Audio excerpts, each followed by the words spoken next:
Universidade Federal de Goiás. Muito boa tarde a todas e a todos, em especial ao excelentíssimo senhor deputado Reginaldo Lopes, coordenador dos trabalhos, ao relator dos trabalhos, excelentíssimo senhor deputado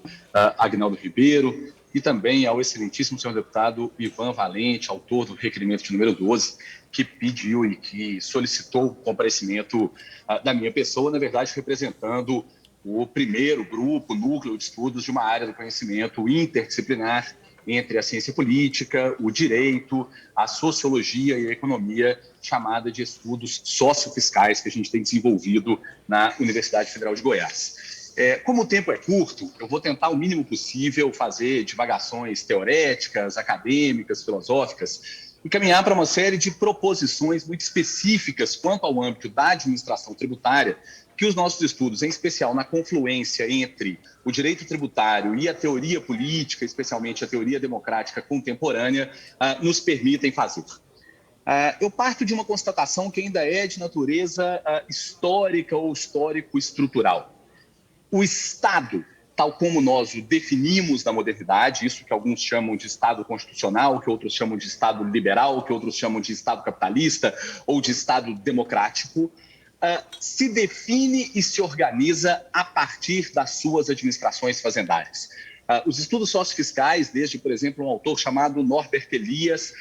vão identificar que desde a monarquia francesa, quando se consolida como aquilo que a gente entende como Estado hoje, o faz a partir das chamadas Chambre des Aides, portanto, da sua máquina de arrecadação de recursos e distribuição de haveres gerados no âmbito privado. Uma vasta tradição discute isso, como o economista Joseph Schumpeter, e atualmente há uma suficiência, uma abundância de dados empíricos a confirmarem que o destino do Estado na prestação de políticas públicas, na sua legitimidade junto aos cidadãs e cidadãos, na eficiência da sua máquina pública, está necessariamente correlacionado, se não atado, à sua administração fazendária. Portanto, esse não é um tema menor, mas estamos falando de um elemento quintessencialmente relevante para a máquina estatal. A minha segunda premissa para as propostas que virão é de natureza empírica. Eu começo com o que se tornou quase uma lei no âmbito da sociologia fiscal e dos estudos sociofiscais, que é a ideia de que participação social, é dizer, democracia participativa em matéria tributária, é algo que impulsiona, é algo que, portanto, causa, do ponto de vista lógico-científico, o que nós chamamos de tax moral, ou seja, adesão, respeito, interesse em pagar, rechaço à sonegação por parte da população.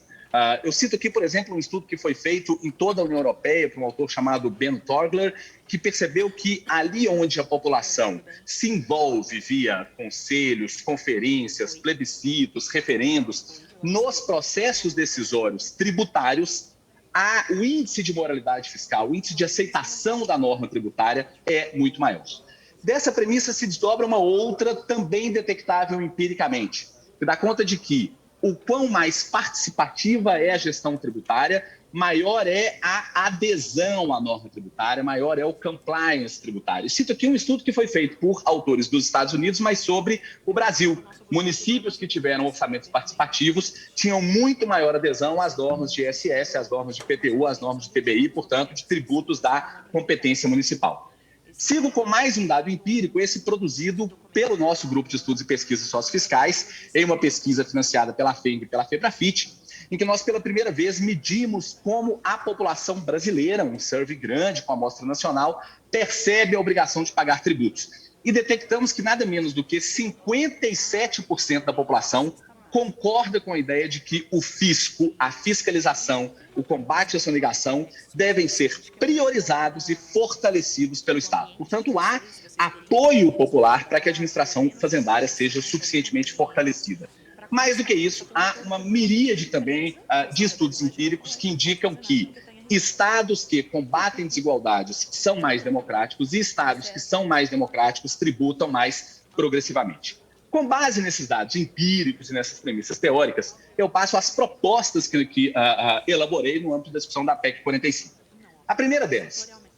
ao se alterar o artigo 167 da Constituição, inciso 4º, Entendo que é o caso de se vincular a devolução do imposto de bens e serviços em favor da população de baixa renda, ou seja, o cashback, de modo que, no momento em que a transação aconteça, com base em split payment, uma parte já vá para um fundo específico, que é o do cashback, outra parte já vá para os gastos, né, para o orçamento, para o tesouro, referentes ao tributo, e a outra parte ao pagamento efetivamente feito. Portanto, o mecanismo de split payment deve já aportar recursos específicos para o fundo do cashback. Isso implica uma alteração tanto na emenda constitucional 109, abrindo a possibilidade de um fundo para isso, quanto do artigo 167 da Constituição. Propomos também que o artigo 152A, parágrafo 6º,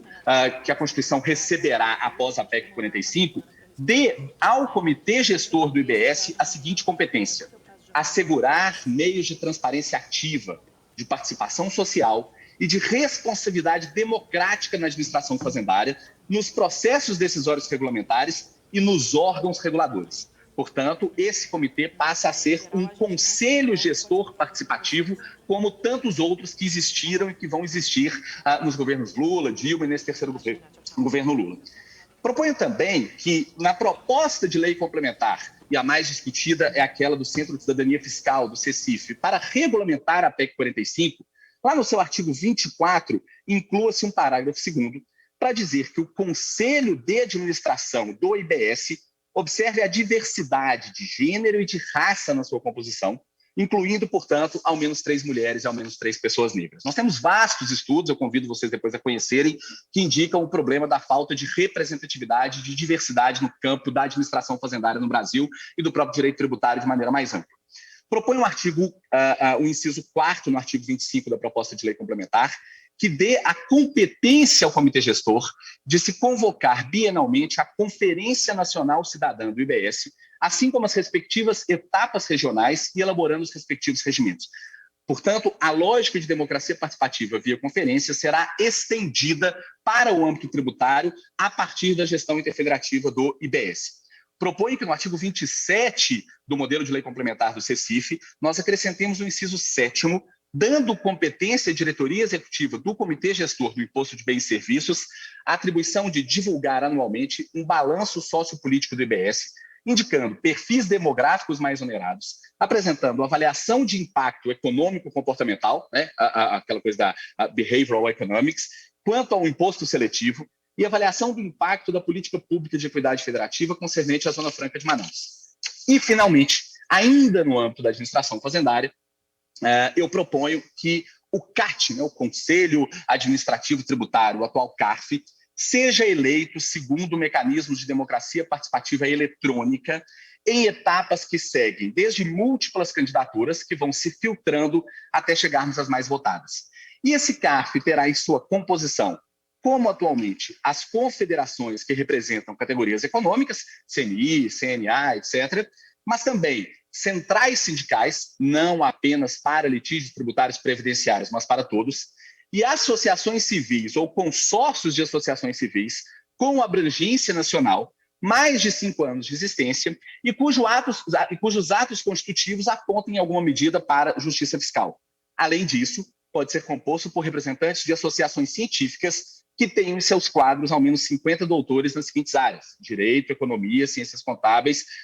ciência política ou áreas afins. A ideia, portanto, é que o CARF ou CAT se transforme um exemplo claro de conselho gestor democraticamente participativo em nossa sociedade, como tantos outros conselhos. Nós sabemos que no debate da PEC 45, o parágrafo 6º do artigo 152A encerra a ideia tanto do processo administrativo fiscal quanto do comitê gestor do IBS como algo análogo à governança de empresas, né? Nas inúmeras exposições de motivos, nos estudos do secretário Bernardo Api, fala-se, por exemplo, em se buscar uma homologia com sociedades anônimas, com corporações. A nossa proposta, com lastro em dados empíricos que indicam que democratização produz tributos mais eficientes, produz maior adesão cidadã à norma tributária, produz arrecadação de melhor qualidade e menos evasão à norma tributária, é que tanto os conselhos de litígios fiscais, CAT ou CARF, quanto o comitê gestor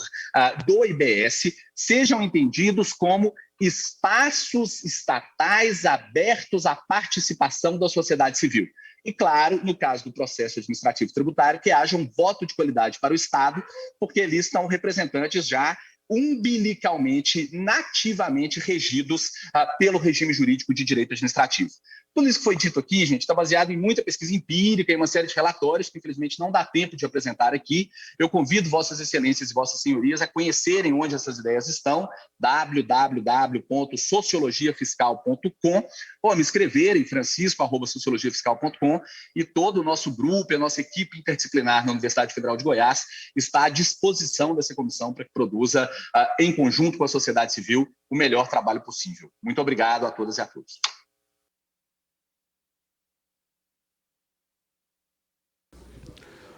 Obrigado, Francisco Mata Machado Tavares, professor da Faculdade de Direito